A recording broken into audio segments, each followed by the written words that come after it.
Miniera në Tiranë. U kap me para kesh dhe flori në vlerën e 300.000 eurove në Pranga i Riu.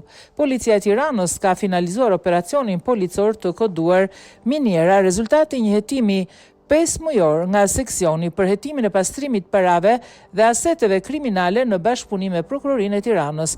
Operacioni çoi në arestimin e shtetasit AM 29 vjeç i dyshuar për pastrim parash dhe kontraband.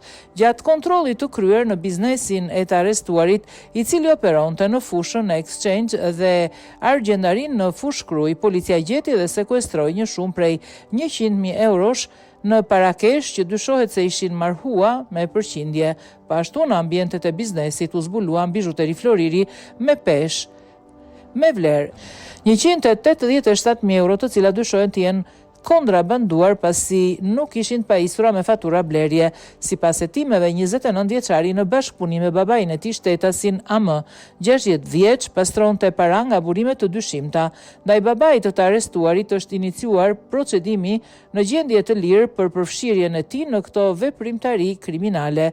Hetimet vazhdojnë për identifikimin dhe ndalimin e individëve të tjerë të përfshirë në këtë skem, ndërsa materialet procedurale janë referuar Prokurorisë së Tiranës për veprime të mëtejshme për akuzat e pastrimit produkteve të veprës penale ose veprimtarisë kriminale, tregtimi dhe transportimi i mallrave që janë kontrabandë dhe fshehja e të ardhurave.